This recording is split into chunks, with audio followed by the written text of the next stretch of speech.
नमस्कार, खबरां दे इस बुलेटिन च तुहाडा स्वागत है। मैं हां कुसुम सोनिया। सब तो पहलां चोणवीआं खबरां। प्रधानमंत्री नरेंद्र मोदी ने कहा है कि भारत की संत परंपरा एक भारत श्रेष्ठ भारत का प्रतीक है।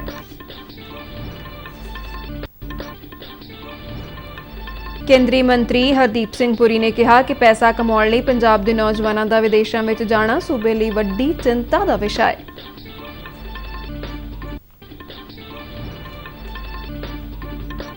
केंद्रीय मंत्री साध्वी निरंजन ज्योति ने जलंधर में चल रहे कई प्रोजेक्टों का जायजा लिया।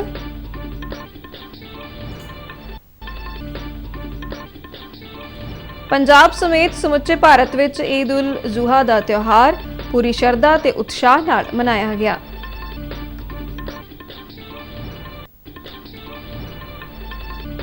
भारत ते इंग्लैंड विचाले 3 मैचों की T20 लड़ी का तीजा ते आखिरी मैच अज नोटिंगम विच भारत पहला ही 2-0 नाल लड़ी ते कब्जा जमा चुका है।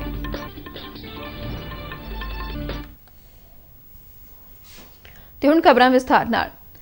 प्रधानमंत्री नरेंद्र मोदी ने कहा है कि भारत की संत परंपरा एक भारत श्रेष्ठ भारत का प्रतीक है। स्वामी आत्मस्थानंद के जन्म शताब्दी समारोह ਨੂੰ ਸੰਬੋਧਨ ਕਰਦਿਆਂ प्रधानमंत्री ने कहा कि संन्यास का अर्थ अपने आप तो उपर उठ के समाज ਲਈ ਕੰਮ करना ਅਤੇ समाज की भलाई ਲਈ ਜਿਉਣਾ है। उन्होंने कहा कि आदि शंकराचार्य होण जां स्वामी विवेकानंद भारत की संत परंपरा हमेशा ही एक भारत श्रेष्ठ भारत का ऐलान करती रही है। शारदा मठ विच होए जन्म शताब्दी समारोह में वीडियो कॉन्फ्रेंसिंग राही बोलदियां प्रधानमंत्री ने स्वामी आत्मस्थानंद नाल गुजारे गए समय नूं याद करदियां उन्होंने श्रद्धांजलि भेंट की और उन्होंने मिशन नूं जनता तक लिजाण लई एक फोटो बायोग्राफी और दस्तावेजी फिल्म जारी किए जाण ते खुशी प्रगटाई।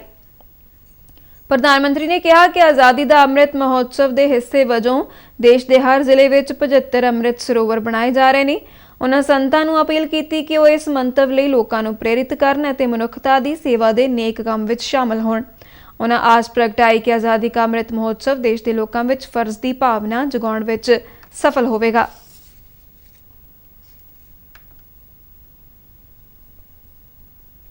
हुनर विकास और उद्यमता मंत्रालय भलके एक दिन प्रधानमंत्री राष्ट्रीय अप्रेंटिसशिप मेला आयोजित करेगा। यह मेला प्रधानमंत्री के हुनर भारत मिशन के हिस्से वजों करियर के मौकों और प्रैक्टिकल सिखलाई नूं हुलारा देने लई आयोजित किया जा रहा है। हुण तक 1,88,410 बिनेकारां ने अप्रेंटिसशिप मेले में हिस्सा लिया है और 67,000 तो वध अप्रेंटिसशिप पेशकशां कीतियां गईयां ने। एक रोज़ा इस समागम में 36 तो वध उद्योगां 500 तो वध कारोबारां और 1,000 तो वध कंपनियां वालों रोजगार के मौकों उत्साहित किया जाएगा। यह मेला देश दीआं 200 तो वध थावां ते आयोजित किया जाएगा और बिनेकारां नूं सिखलाई दी जाएगी। हुनर विकास और उद्यमता बारे मंत्रालय के सकत्तर राजेश अग्रवाल ने कहा कि इस मेले नाल जिथे लोकां नूं रोजगार के वाधू मौके उपलब्ध कराउण विच मदद मिलेगी उत्थे ही उन्हां नूं चंगी सिखलाई प्राप्त होण नाल करियर के वधिया मौके प्राप्त होणगे। आज़ादी का अमृत महोत्सव नूं समर्पित आज़ादी का सफर तहत असी भारत की आज़ादी विच योगदान पाउण वाले वख-वख मन्ने परमन्ने अते गुमनाम आज़ादी संग्रामियों के जीवन के पहलुओं तो तुहानूं जाणू करवाउने आ। इस तो इलावा आज़ादी के संघर्ष नाल जुड़ियां होर गतिविधियां बारे भी दसदे हां। अज दी कड़ी विच असीं तुहानूं आज़ादी के संग्राम विच टीपू सुल्तान अते सुतंत्रता सेनानी रहमान खान बारे जानकारी दे रहे हां।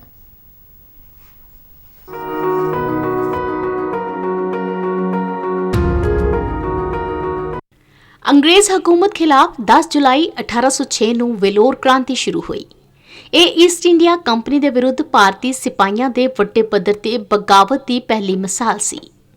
4 ਮਈ 1799 ਨੂੰ ਸ਼੍ਰੀ ਰੰਗਪਟਨਮ ਦੀ ਘੇਰਾਬੰਦੀ ਦੌਰਾਨ ਟੀਪੂ ਸੁਲਤਾਨ ਦੇ ਮਾਰੇ ਜਾਣ ਤੋਂ ਬਾਅਦ ਅੰਗਰੇਜ਼ ਸੈਨਿਕਾਂ ਨੇ ਮੈਸੂਰ ਸਟੇਟ ਤੇ ਕਬਜ਼ਾ ਕਰ ਲਿਆ ਸੀ। ਅੰਗਰੇਜ਼ਾਂ ਨੇ ਮੈਸੂਰ ਨੂੰ ਉਸ ਦੇ ਸਾਬਕਾ ਸ਼ਾਸਕਾਂ ਵਾਡੇਰਾਂ ਨੂੰ ਸੌਂਪ ਦਿੱਤਾ ਅਤੇ ਟੀਪੂ ਦੇ ਬੱਚਿਆਂ ਤੇ ਉਹਨਾਂ ਦੇ ਪਰਿਵਾਰਾਂ ਨੂੰ वेलोर तो बाहर काट दिता गया। हालांकि यह रणनीति छेती ही उन्हां दी परेशानी का कारण बन गई।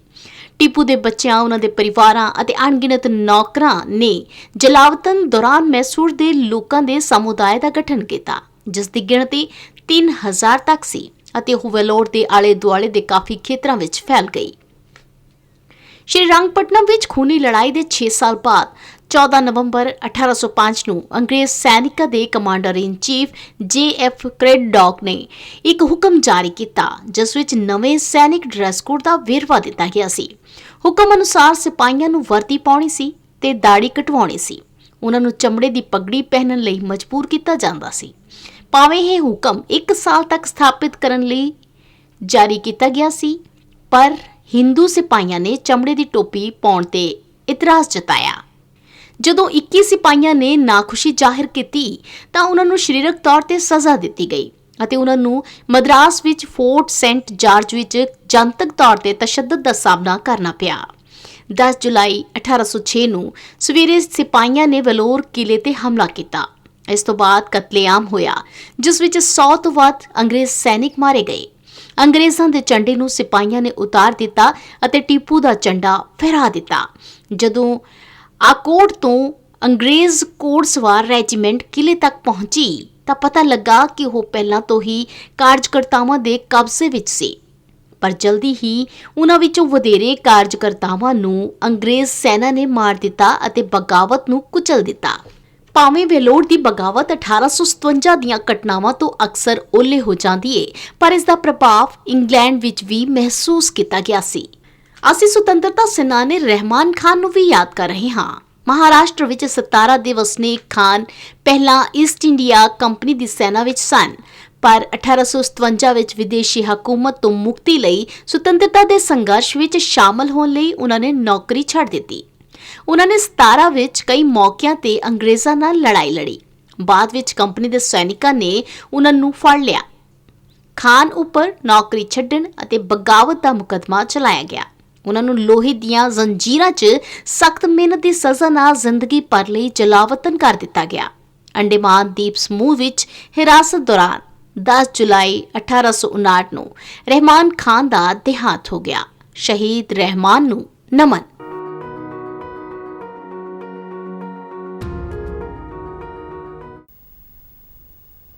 ਕੇਂਦਰੀ ਹਾਊਸਿੰਗ, ਸ਼ਹਿਰੀ ਮਾਮਲੇ, ਪੈਟਰੋਲੀਅਮ ਅਤੇ ਕੁਦਰਤੀ ਗੈਸ ਮੰਤਰੀ ਹਰਦੀਪ ਸਿੰਘ ਪੁਰੀ ਨੇ ਕਿਹਾ ਹੈ ਕਿ ਪੰਜਾਬ ਦੇ ਨੌਜਵਾਨਾਂ ਦਾ ਵੱਡੀ ਪੱਧਰ ਤੇ ਵਿਦੇਸ਼ਾਂ ਨੂੰ ਜਾਣਾ ਇੱਕ ਵੱਡੀ ਚਿੰਤਾ ਦਾ ਵਿਸ਼ਾ ਹੈ। ਬਠਿੰਡਾ ਦੇ ਆਪਣੇ 3 ਦਿਨਾਂ ਦੌਰੇ ਦੌਰਾਨ ਸਾਡੇ ਨੁਮਾਇੰਦੇ ਨਾਲ ਗੱਲਬਾਤ ਕਰਦਿਆਂ ਉਹਨਾਂ ਕਿਹਾ ਕਿ ਸਭ ਤੋਂ ਵੱਡੀ ਗੱਲ ਤਾਂ ਇਹ ਹੈ ਕਿ ਨੌਜਵਾਨ ਅਤੇ ਹੋਰ ਲੋਕ ਪੈਸਾ ਕਮਾਉਣ ਲਈ ਵਿਦੇਸ਼ਾਂ ਵਿੱਚ ਜਾਣ ਲਈ ਭਾਰੀ ਕਰਜ਼ੇ ਚੁੱਕ ਰਹੇ ਨੇ। ਉਹਨਾਂ ਕਿਹਾ ਕਿ ਏਮਜ਼ ਵਿੱਚ ਡਾਕਟਰਾਂ ਨਾਲ ਹੋਈ ਮੀਟਿੰਗ ਦੌਰਾਨ ਇਹ ਗੱਲ ਵੀ ਸਾਹਮਣੇ ਆਈ ਕਿ ਸੂਬੇ ਦੀ ਆਬਾਦੀ ਦਾ ਇੱਕ ਵੱਡਾ ਹਿੱਸਾ ਨਸ਼ਿਆਂ ਵਿੱਚ ਫਸਿਆ ਹੋਇਆ ਹੈ। ਉਹਨਾਂ ਕਿਹਾ ਕਿ ਇਹ ਇੱਕ ਸੰਵੇਦਨਸ਼ੀਲ ਮਾਮਲਾ ਹੈ ਅਤੇ ਇਸ ਉੱਪਰ ਕਿਸ ਤਰ੍ਹਾਂ ਦੀ ਰਾਜਨੀਤੀ ਨਹੀਂ ਕੀਤੀ ਜਾਣੀ ਚਾਹੀਦੀ। ਪੁਰੀ ਨੇ ਕਿਹਾ ਕਿ ਪੰਜਾਬ ਦੀ ਨਵੀਂ ਸਰਕਾਰ ਅਜਿਹੇ ਮੁੱਦਿਆਂ ਦੇ ਆਧਾਰ ਤੇ ਹੀ ਸੱਤਾ ਵਿੱਚ ਆਈ ਹੈ ਅਤੇ ਉਸ ਨੂੰ ਸੂਬੇ ਵਿੱਚੋਂ ਨਸ਼ਿਆਂ ਦਾ ਖਾਤਮਾ ਕਰਨ ਲਈ ਕੰਮ ਕਰਨਾ ਚਾਹੀਦਾ ਹੈ। ਉਹਨਾਂ ਕਿਹਾ ਕਿ ਏਮਜ਼ ਬਠਿੰਡਾ ਦੇ ਅਧਿਕਾਰੀਆਂ ਵੱਲੋਂ ਟਰਾਮਾ ਸੈਂਟਰ ਬਣਾਉਣ ਦੀ ਮੰਗ ਕੀਤੀ ਗਈ ਹੈ, ਜਿਸ ਦੇ ਸੰਬੰਧ ਵਿੱਚ ਉਹਨਾਂ ਨੇ ਕੇਂਦਰੀ ਸਿਹਤ ਮੰਤਰੀ ਨਾਲ ਗੱਲ ਵੀ ਕੀਤੀ ਹੈ ਅਤੇ ਟਰਾਮਾ ਸੈਂਟਰ ਬਣਾਉਣ ਦਾ ਕੰਮ ਵੀ ਜਲਦੀ ਹੀ ਸ਼ੁਰੂ ਹੋ ਜਾਵੇਗਾ। ਪੁਰੀ ਨੇ ਕਿਹਾ ਕਿ ਬਠਿੰਡਾ ਹਵਾਈ ਅੱਡੇ ਤੋਂ ਪਿਛਲੇ ਕਾਫੀ ਸਮੇਂ ਤੋਂ ਬੰਦ ਪਈਆਂ ਉਡਾਣਾਂ ਵੀ ਜਲਦੀ ਸ਼ੁਰੂ ਕੀਤੇ ਜਾਣ ਤੇ ਵਿਚਾਰ ਕੀਤਾ ਜਾਵੇਗਾ। ਉਹਨਾਂ ਕਿਹਾ ਕਿ ਕੇਂਦਰ ਸਰਕਾਰ ਦੀਆਂ ਯੋਜਨਾਵਾਂ ਨਾਲ ਆਮ ਲੋਕਾਂ ਨੂੰ ਵਧੇਰੇ ਲਾਭ ਹੋ ਰਿਹਾ ਹੈ। ਉਹਨਾਂ ਪੰਜਾਬ ਵਿੱਚ ਬੰਦ ਪਈ ਆਯੁਸ਼ਮਾਨ ਭਾਰਤ ਯੋਜਨਾ ਨੂੰ ਮੁੜ ਤੋਂ ਸ਼ੁਰੂ ਕਰਵਾਉਣ ਲਈ ਪੰਜਾਬ ਸਰਕਾਰ ਨਾਲ ਗੱਲਬਾਤ ਕਰਨ ਦਾ ਭਰੋਸਾ ਦਿਵਾਇਆ, ਕਿਉਂ ਜੋ ਇਹ ਇੱਕ ਲੋਕ ਹਿੱਤ ਯੋਜਨਾ ਹੈ। अमृतसर से बठिंडा आ रहा था, रास्ते में सबसे ज्यादा बोर्ड्स क्या है, आयरेट्स। ਮੈਨੂੰ ਤਾਂ ਪਤਾ ਨਹੀਂ ਮੈਂ ਕਿ ਕਿਹੜੀ ਨਵੀਂ ਇੰਡਸਟਰੀ ਲੱਗੀ ਹੈ। ਕਹਿੰਦਾ ਇੰਡਸਟਰੀ ਹੈਗੀ। ਉਹ ਕੀ ਕਹਿੰਦਾ 2-3 ਮਹੀਨੇ ਦਾ ਕੋਰਸ ਕਰ देना है, then they get people to spend। तो जो कहीं जा रहे हैं, आपको देखा कितने लोग बेचारे जाके एजेंटों के थ्रू जाके फंस जाते हैं और फिर उनके परिवार वालों ने लोन्स लिए होते हैं। तो मेरा तो बहुत दिल दुखता है, टेल यू फ्रैंकली। और इसमें कोई पॉलिटिकल बात नहीं है। अगर हम ये कहें कि हम जो अभी सरकार सिलेक्ट हुई है 3 महीने में पहले, उनकी गलती बिल्कुल नहीं। उनकी क्या गलती, वो तो अभी आए, पर उनको ये है कि उन्होंने कहा था कि इसके बारे में कुछ करें, so we encourage them to address it। ਕੇਂਦਰੀ ਖੁਰਾਕ, ਜਨਤਕ ਵੰਡ, ਖਪਤਕਾਰ ਮਾਮਲੇ ਅਤੇ ਪੇਂਡੂ ਵਿਕਾਸ ਰਾਜ ਮੰਤਰੀ ਸਾਧਵੀ ਨਿਰੰਜਨ ਜੋਤੀ ਨੇ ਕਿਹਾ ਹੈ ਕਿ ਪ੍ਰਧਾਨ ਮੰਤਰੀ ਨਰਿੰਦਰ ਮੋਦੀ ਦੀ ਅਗਵਾਈ ਵਾਲੀ NDA ਸਰਕਾਰ ਵੱਲੋਂ ਚਲਾਈਆਂ ਜਾ ਰਹੀਆਂ ਭਲਾਈ ਯੋਜਨਾਵਾਂ ਦਾ ਦੇਸ਼ ਵਾਸੀਆਂ ਨੂੰ ਭਰਪੂਰ ਫਾਇਦਾ ਮਿਲ ਰਿਹਾ ਹੈ। ਜਲੰਧਰ ਦੇ 3 ਦਿਨਾਂ ਦੌਰੇ ਦੇ ਦੂਜੇ ਦਿਨ ਅੱਜ ਕੇਂਦਰੀ ਮੰਤਰੀ ਨੇ ਸਮਾਰਟ ਸਿਟੀ ਤਹਿਤ ਆਉਂਦੇ ਪ੍ਰੋਜੈਕਟਾਂ ਦੀ ਪ੍ਰਗਤੀ ਦੇਖਣ ਲਈ ਪਹਿਲਾਂ 120 ਫੁੱਟੀ ਰੋਡ ਤੇ ਸਥਿਤ ਰੇਨਸਟ੍ਰੋਮ ਸੀਵਰੇਜ ਦਾ ਮੁਆਇਨਾ ਕੀਤਾ। ਇਸ ਦੌਰਾਨ ਉਹਨਾਂ ਨੇ ਪ੍ਰੋਜੈਕਟ ਤੇ ਭਾਰਤ ਸਰਕਾਰ ਅਤੇ ਪ੍ਰਧਾਨ ਮੰਤਰੀ ਦਾ ਨਾਮ ਨਾ ਹੋਣ ਤੇ ਉੱਥੇ ਮੌਜੂਦ ਅਧਿਕਾਰੀਆਂ ਦੀ ਕਲਾਸ ਵੀ ਲਗਾਈ। ਇਸ ਤੋਂ ਬਾਅਦ ਉਹਨਾਂ ਨੇ ਸਮਾਰਟ ਸਿਟੀ ਤਹਿਤ ਬਣ ਰਹੇ ਬਰਟਨ ਪਾਰਕ ਦਾ ਵੀ ਦੌਰਾ ਕੀਤਾ। ਭਾਰਤੀ ਜਨਤਾ ਪਾਰਟੀ ਦੇ ਨੇਤਾਵਾਂ ਨੇ ਕੇਂਦਰੀ ਯੋਜਨਾਵਾਂ ਤਹਿਤ ਸਮਾਰਟ ਸਿਟੀ ਪ੍ਰੋਜੈਕਟ ਵਿੱਚ ਹੋ ਰਹੇ ਕੰਮਾਂ ਵਿੱਚ ਹੋਏ ਘੁਟਾਲਿਆਂ ਬਾਰੇ ਕੇਂਦਰੀ ਮੰਤਰੀ ਨੂੰ ਕੱਲ੍ਹ ਹੀ ਸਾਰੀ ਫੀਡਬੈਕ ਦੇ ਦਿੱਤੀ ਸੀ। ਇਸ ਤੋਂ ਪਹਿਲਾਂ ਕੱਲ੍ਹ ਆਪਣੇ ਦੌਰੇ ਦੇ ਪਹਿਲੇ ਦਿਨ ਉਹਨਾਂ ਨੇ ਪਾਰਟੀ ਵਰਕਰਾਂ ਨੂੰ ਸੰਬੋਧਨ ਕਰਦਿਆਂ ਕਿਹਾ ਕਿ ਦੇਸ਼ ਵਿੱਚ ਭਾਰਤੀ ਜਨਤਾ ਪਾਰਟੀ ਹੀ ਇੱਕ ਅਜਿਹੀ ਪਾਰਟੀ ਹੈ ਜਿਸ ਵਿੱਚ ਆਮ ਤੋਂ ਆਮ ਵਿਅਕਤੀ ਵੀ ਉੱਚ ਅਹੁਦੇ ਤੇ ਪਹੁੰਚ ਸਕਦਾ ਹੈ। ਐਨਡੀਏ ਵੱਲੋਂ ਰਾਸ਼ਟਰਪਤੀ ਦੇ ਅਹੁਦੇ ਦੀ ਚੋਣ ਲਈ ਪਾਰਟੀ ਵੱਲੋਂ ਬਣਾਈ ਗਈ ਉਮੀਦਵਾਰ ਦ੍ਰੌਪਦੀ ਮੁਰਮੂ ਦਾ ਉਦਾਹਰਣ ਦਿੰਦਿਆਂ ਉਹਨਾਂ ਕਿਹਾ ਕਿ ਇਹ ਪ੍ਰਧਾਨ ਮੰਤਰੀ ਨਰਿੰਦਰ ਮੋਦੀ ਹੀ ਨੇ ਜਿਨ੍ਹਾਂ ਨੇ ਇੱਕ ਆਦੀਵਾਸੀ ਸਮਾਜ ਨਾਲ ਸੰਬੰਧਿਤ ਮਹਿਲਾ ਨੂੰ ਇਸ ਅਹੁਦੇ ਲਈ ਐਨਡੀਏ ਦਾ ਉਮੀਦਵਾਰ ਬਣਾਇਆ। ਉਹਨਾਂ ਕਿਹਾ ਕਿ 1984 ਦੇ ਸਿੱਖ ਵਿਰੋਧੀ ਦੰਗਿਆਂ ਲਈ ਜ਼ਿੰਮੇਵਾਰ ਲੋਕਾਂ ਨੂੰ ਸਜ਼ਾਵਾਂ ਦਿਵਾਉਣ ਦਾ ਕੰਮ ਵੀ ਐਨਡੀਏ ਸਰਕਾਰ ਨੇ ਕੀਤਾ। ਉਹਨਾਂ ਵਰਕਰਾਂ ਨੂੰ ਕਿਹਾ ਕਿ ਉਹ 2024 ਦੀਆਂ ਆਮ ਚੋਣਾਂ ਲਈ ਹੁਣ ਤੋਂ ਹੀ ਡਟ ਜਾਣ ਅਤੇ ਲੋਕਾਂ ਨਾਲ ਰਾਬਤਾ ਪੈਦਾ ਕਰਨਾ ਸ਼ੁਰੂ ਕਰ ਦੇਣ। वैसे तो मैं पंजाब हमेशा आती रही हूँ पहले, लेकिन पार्टी के नाते और संगठन के नाते और सरकार के नाते जालंधर में मैं पहली बार आई हूँ और वो भी मैं जानने का प्रयास कर रही हूँ जो केंद्र सरकार गरीबों के लिए योजनाएं लागू कर रही है इस प्रदेश में लागू है कि नहीं लागू है, लाभार्थियों को कितना लाभ मिल पा रहा है, उन योजनाओं को धरातल पर कितना उतारा जा रहा है, ये पूरी योजना जानने के लिए अभी तो मेरा आज पहला दिन है। मैं भी जानने का प्रयास कर रही हूँ और जानने के बाद जहाँ कहीं कमी है हम प्रदेश सरकार को लेटर लिखेंगे कि भाई आप इन कमियों को ठीक करिए। हम उसके लिए सरकार से संवाद करेंगे क्योंकि भारत एक संघीय ढांचा है। केंद्र सरकार और प्रदेश सरकार कोई ज़रूरी नहीं कि एक ही पार्टी की सरकारें हों, अन्य अन्य दलों की सरकारें होती हैं। काम हमें सबको देना है, प्रदेश सबके अलग अलग हैं, लेकिन अब सरकार कभी भेदभाव केंद्र की नहीं। ਪੰਜਾਬ ਦੇ ਮੁੱਖ ਮੰਤਰੀ ਭਗਵੰਤ ਮਾਨ ਨੇ ਕੇਂਦਰ ਸਰਕਾਰ ਨੂੰ ਪੱਤਰ ਲਿਖ ਕੇ ਬੇਨਤੀ ਕੀਤੀ ਹੈ ਕਿ ਸੂਬੇ ਵਿੱਚ ਝੋਨੇ ਦੀ ਸਿੱਧੀ ਬਿਜਾਈ ਕਰਨ ਵਾਲੇ ਕਿਸਾਨਾਂ ਨੂੰ 1500 ਰੁਪਏ ਪ੍ਰਤੀ ਏਕੜ ਦੇ ਹਿਸਾਬ ਨਾਲ ਆਰਥਿਕ ਸਹਾਇਤਾ ਦੇਣ ਲਈ ਪੰਜਾਬ ਨੂੰ 450 ਕਰੋੜ ਰੁਪਏ ਮੁਹੱਈਆ ਕਰਵਾਏ ਜਾਣ। ਜ਼ਿਕਰਯੋਗ ਹੈ ਕਿ ਝੋਨੇ ਦੀ ਸਿੱਧੀ ਬਿਜਾਈ ਬਾਰੇ ਭਗਵੰਤ ਮਾਨ ਸਰਕਾਰ ਵੱਲੋਂ ਝੋਨੇ ਦੀ ਸਿੱਧੀ ਬਿਜਾਈ ਕਰਨ ਵਾਲੇ ਕਿਸਾਨਾਂ ਨੂੰ 1500 ਰੁਪਏ ਪ੍ਰਤੀ ਏਕੜ ਦੇਣ ਦਾ ਐਲਾਨ ਕੀਤਾ ਗਿਆ ਸੀ ਅਤੇ ਇਸ ਮਕਸਦ ਲਈ ਪੰਜਾਬ ਕੈਬਨਿਟ ਨੇ 2 ਮਹੀਨੇ ਪਹਿਲਾਂ 18 ਮਈ ਨੂੰ 450 ਕਰੋੜ ਰੁਪਏ ਦੀ ਰਾਸ਼ੀ ਦੀ ਪ੍ਰਵਾਨਗੀ ਦਿੱਤੀ ਸੀ। ਕੈਬਨਿਟ ਦੇ ਫੈਸਲੇ ਤੋਂ ਬਾਅਦ ਮੁੱਖ ਮੰਤਰੀ ਨੇ ਕੇਂਦਰੀ ਖੇਤੀਬਾੜੀ ਮੰਤਰੀ ਨੂੰ ਪੱਤਰ ਲਿਖ ਕੇ ਬੇਨਤੀ ਕੀਤੀ ਹੈ ਕਿ ਇਸ ਮਕਸਦ ਲਈ ਪੰਜਾਬ ਨੂੰ ਰਾਸ਼ਟਰੀ ਖੇਤੀ ਵਿਕਾਸ ਯੋਜਨਾ RKVY ਤਹਿਤ 450 ਕਰੋੜ ਰੁਪਏ ਦੀ ਰਾਸ਼ੀ ਮੁਹੱਈਆ ਕਰਵਾਈ ਜਾਵੇ। ਪੱਤਰ ਵਿੱਚ ਇਹ ਵੀ ਬੇਨਤੀ ਕੀਤੀ ਗਈ ਹੈ ਕਿ ਪੰਜਾਬ ਵਿੱਚ ਧਰਤੀ ਹੇਠਲੇ ਪਾਣੀ ਦੇ ਹੋਰ ਹੇਠਾਂ ਜਾਣ ਕਾਰਨ ਸਰਕਾਰ ਵੱਲੋਂ ਜਲ ਬਚਾਓ ਮੁਹਿੰਮ ਸ਼ੁਰੂ ਕੀਤੀ ਗਈ ਹੈ ਜਿਸ ਤਹਿਤ ਝੋਨੇ ਹੇਠਲੇ 70 ਲੱਖ ਏਕੜ ਰਕਬੇ ਚੋਂ 30 ਲੱਖ ਏਕੜ ਸਿੱਧੀ ਬਿਜਾਈ ਹੇਠ ਲਿਆਉਣ ਦੀ ਯੋਜਨਾ ਹੈ ਅਤੇ ਇਸ ਲਈ 450 ਕਰੋੜ ਰੁਪਏ ਦੀ ਫੌਰੀ ਤੌਰ ਤੇ ਜ਼ਰੂਰਤ ਹੈ। ਗੁਰਦਾਸਪੁਰ ਦੇ ਕਸਬੇ ਕਾਦੀਆਂ ਵਿੱਚ ਅਹਿਮਦੀਆ ਭਾਈਚਾਰੇ ਵੱਲੋਂ ਈਦ ਦੀ ਨਮਾਜ਼ ਅਦਾ ਕੀਤੀ ਗਈ। ਕਾਦੀਆਂ ਵਿਖੇ ਸਥਿਤ ਇੰਟਰਨੈਸ਼ਨਲ ਅਹਿਮਦੀਆ ਹੈੱਡਕੁਆਰਟਰ ਦੇ ਸਕੱਤਰ ਇਮਾਮ ਗੌਰੀ ਨੇ ਇਸ ਮੌਕੇ ਮੌਜੂਦ ਸਾਰੇ ਹੀ ਲੋਕਾਂ ਨੂੰ ਵਧਾਈ ਦਿੱਤੀ ਅਤੇ ਕਿਹਾ ਕਿ ਇਹ ਤਿਉਹਾਰ ਉੱਚ ਬਲੀਦਾਨ ਦੇ ਰੂਪ ਵਿੱਚ ਪਿਛਲੇ 4000 ਸਾਲਾਂ ਤੋਂ ਮਨਾਇਆ ਜਾ ਰਿਹਾ ਹੈ।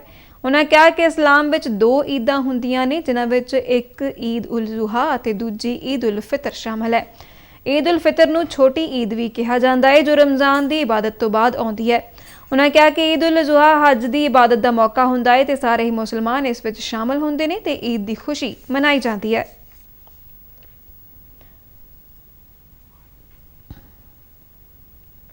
ਮਲੇਰਕੋਟਲਾ ਵਿੱਚ ਵੀ ਮੁਸਲਿਮ ਭਾਈਚਾਰੇ ਵੱਲੋਂ ਈਦ ਉਲ ਜ਼ੁਹਾ ਦਾ ਤਿਉਹਾਰ ਪੂਰੇ ਉਤਸ਼ਾਹ ਨਾਲ ਮਨਾਇਆ ਗਿਆ।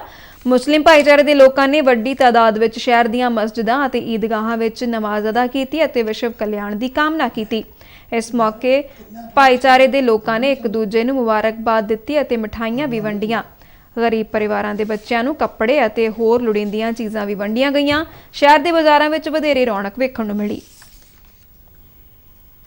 ਈਦ ਉਲ ਜ਼ੁਹਾ ਮੌਕੇ ਭਾਰਤ ਅਤੇ ਪਾਕਿਸਤਾਨ ਦੀ ਵਾਘਾ ਅਟਾਰੀ ਕੌਮਾਂਤਰੀ ਸਰਹੱਦ ਤੇ BSF ਦੇ ਅਧਿਕਾਰੀਆਂ ਅਤੇ ਪਾਕਿਸਤਾਨ ਦੇ ਰੇਂਜਰਾਂ ਵੱਲੋਂ ਇੱਕ ਸੰਖੇਪ ਸਮਾਗਮ ਕੀਤਾ ਗਿਆ। ਸਮਾਗਮ ਦੌਰਾਨ ਦੋਹਾਂ ਪਾਸਿਆਂ ਦੇ ਅਧਿਕਾਰੀਆਂ ਨੇ ਇੱਕ ਦੂਜੇ ਨੂੰ ਈਦ ਮੁਬਾਰਕ ਕਹੀ ਅਤੇ ਮਿਠਾਈਆਂ ਭੇਟ ਕੀਤੀਆਂ।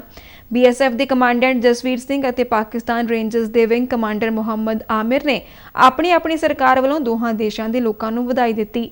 ਇਸ ਮੌਕੇ ਪੱਤਰਕਾਰਾਂ ਨਾਲ ਗੱਲਬਾਤ ਕਰਦਿਆਂ BSF ਦੇ ਕਮਾਂਡੈਂਟ ਜਸਵੀਰ ਸਿੰਘ ਨੇ ਦੱਸਿਆ ਕਿ ਪਿਛਲੇ ਲੰਬੇ ਸਮੇਂ ਤੋਂ ਇੱਕ ਦੂਜੇ ਦੇ ਦੇਸ਼ਾਂ ਦੇ ਪ੍ਰਸਿੱਧ ਤਿਉਹਾਰਾਂ ਮੌਕੇ ਮਿਠਾਈਆਂ ਦਾ ਆਦਾਨ ਪ੍ਰਦਾਨ ਕੀਤਾ ਜਾਂਦਾ ਹੈ ਅਤੇ ਇਸ ਸਿਲਸਿਲੇ ਵਿੱਚ ਅੱਜ ਇਹ ਸਮਾਗਮ ਆਯੋਜਿਤ ਕੀਤਾ ਗਿਆ ਸੀ। ਪਾਵਰ ਆਫ ਸੋਸ਼ਲ ਯੂਨਿਟੀ ਸੰਸਥਾ ਪੋਸੂ ਨੇ ਪੰਜਾਬ ਦੇ ਐਡਵੋਕੇਟ ਜਨਰਲ ਦੇ ਦਫ਼ਤਰ ਵਿੱਚ ਰਿਜ਼ਰਵੇਸ਼ਨ ਨਾ ਦੇਣ ਦੀ ਨਿਖੇਧੀ ਕੀਤੀ ਹੈ। ਅੱਜ ਜਲੰਧਰ ਵਿੱਚ ਇੱਕ ਪ੍ਰੈਸ ਕਾਨਫਰੰਸ ਦੌਰਾਨ ਪੋਸੂ ਦੇ ਪ੍ਰਧਾਨ ਇੰਜੀਨੀਅਰ ਫਕੀਰ ਚੰਦ ਜੱਸਲ ਅਤੇ ਗੁਰੂ ਰਵਿਦਾਸ ਸਾਧੂ ਸੰਪਰਦਾਇ ਸੁਸਾਇਟੀ ਦੇ ਅਹੁਦੇਦਾਰਾਂ ਨੇ ਕਿਹਾ ਕਿ ਪੰਜਾਬ ਦੇ ਲੋਕਾਂ ਨੇ ਭਾਰੀ ਮਾਤਰਾ ਵਿੱਚ ਆਮ ਆਦਮੀ ਪਾਰਟੀ ਨੂੰ ਜਿਤਾ ਕੇ ਸੱਤਾ ਸੌਂਪੀ ਹੈ ਅਤੇ ਮੁੱਖ ਮੰਤਰੀ ਭਗਵੰਤ ਮਾਨ ਐਸਸੀ ਵਰਗ ਨੂੰ ਐਡਵੋਕੇਟ ਜਨਰਲ ਦੇ ਦਫ਼ਤਰ ਵਿੱਚ ਯੋਗ ਰਿਜ਼ਰਵੇਸ਼ਨ ਦੇਣ ਵਾਲੇ ਪਾਸੇ ਵੱਲ ਧਿਆਨ ਦੇਣ। ਉਨ੍ਹਾਂ ਰਾਜ ਸਭਾ ਲਈ ਉਮੀਦਵਾਰਾਂ ਦੀ ਚੋਣ ਕਰਨ ਸਮੇਂ ਵੀ ਅਨੁਸੂਚਿਤ ਜਾਤੀ ਵਰਗ ਨੂੰ ਅਣਗੌਲਿਆਂ ਕਰਨ ਦਾ ਇਲਜ਼ਾਮ ਲਗਾਇਆ। ਜਥੇਬੰਦੀ ਨੇ ਕਿਹਾ ਹੈ ਕਿ ਪੰਜਾਬ ਪੁਲਿਸ ਦੀ ਭਰਤੀ ਦੌਰਾਨ ਵੀ ਜਨਰਲ ਮੈਰਿਟ ਵਿੱਚ ਆਉਣ ਵਾਲੇ ਉਮੀਦਵਾਰਾਂ ਨੂੰ ਰਿਜ਼ਰਵ ਅਸਾਮੀਆਂ ਤੇ ਭਰਤੀ ਕਰਕੇ ਸਰਕਾਰ ਨੇ ਰਾਖਵਾਂਕਰਨ ਨੀਤੀ ਦੇ ਨਾਲ-ਨਾਲ ਸੁਪਰੀਮ ਕੋਰਟ ਦੀਆਂ ਹਦਾਇਤਾਂ ਦੀ ਵੀ ਉਲੰਘਣਾ ਕੀਤੀ ਹੈ। ਪੋਸੂ ਨੇ ਅਨੁਸੂਚਿਤ ਜਾਤੀ ਵਰਗ ਦੇ ਵਿਦਿਆਰਥੀਆਂ ਦੇ ਵਜ਼ੀਫੇ ਨਾ ਦੇਣ ਲਈ ਪਿਛਲੀ ਸਰਕਾਰ ਦੇ ਮੰਤਰੀ ਵਿਰੁੱਧ ਕਾਨੂੰਨੀ ਕਾਰਵਾਈ ਕਰਨ ਦੀ ਵੀ ਮੰਗ ਕੀਤੀ। ਜਥੇਬੰਦੀ ਵੱਲੋਂ ਮੱਤੇਵਾੜਾ ਜੰਗਲ ਨੂੰ ਉਜਾੜ ਕੇ ਸਨਅਤੀ ਪਾਰਕ ਬਣਾਉਣ ਦੀ ਵੀ ਨਿਖੇਧੀ ਕੀਤੀ ਗਈ। ਭਾਰਤ ਅਤੇ ਇੰਗਲੈਂਡ ਵਿਚਾਲੇ ਚੱਲ ਰਹੀ 3 T20 ਮੈਚਾਂ ਦੀ ਲੜੀ ਦਾ ਤੀਜਾ ਤੇ ਆਖਰੀ ਮੈਚ ਅੱਜ ਨੋਟਿੰਗਮ ਦੇ ਟ੍ਰੈਂਟ ਬ੍ਰਿਜ ਵਿੱਚ ਖੇਡਿਆ ਜਾਵੇਗਾ। ਇਸ ਤੋਂ ਪਹਿਲਾਂ ਖੇਡੇ ਗਏ T20 ਮੈਚਾਂ ਦੀ ਇਸ ਲੜੀ ਦੇ ਦੋਵੇਂ ਮੈਚ ਜਿੱਤ ਕੇ ਭਾਰਤ ਪਹਿਲਾਂ ਹੀ ਲੜੀ ਤੇ ਕਬਜ਼ਾ ਕਰ ਚੁੱਕਾ ਹੈ। ਇਹ ਮੈਚ ਅੱਜ ਭਾਰਤੀ ਸਮੇਂ ਅਨੁਸਾਰ ਸ਼ਾਮ 7 ਵਜੇ ਖੇਡਿਆ ਜਾਵੇਗਾ। ਖਬਰਾਂ ਦੇ ਬੁਲੇਟਿਨ ਸਾਡੇ ਦਰਸ਼ਕ RN ਨਿਊ DDK ਜਲੰਧਰ ਦੇ YouTube ਚੈਨਲ, Facebook ਪੇਜ ਅਤੇ Twitter ਹੈਂਡਲ ਤੇ ਵੀ ਦੇਖ ਸਕਦੇ ਨੇ। ਇਸ ਦੇ ਨਾਲ ਹੀ ਖਬਰਾਂ ਦਾ ਬੁਲੇਟਿਨ ਖਤਮ ਹੋਇਆ। ਮੈਂ ਮਾਸਕ ਲਗਾ ਕੇ ਸਟੂਡੀਓ ਤੋਂ ਬਾਹਰ ਜਾ ਰਹੀ ਹਾਂ। ਤੁਸੀਂ ਵੀ ਘਰ ਤੋਂ ਬਾਹਰ ਜਾਣ ਲੱਗਿਆ ਮਾਸਕ ਜ਼ਰੂਰ ਲਗਾਓ। ਇਜਾਜ਼ਤ ਦਿਓ। ਨਮਸਕਾਰ।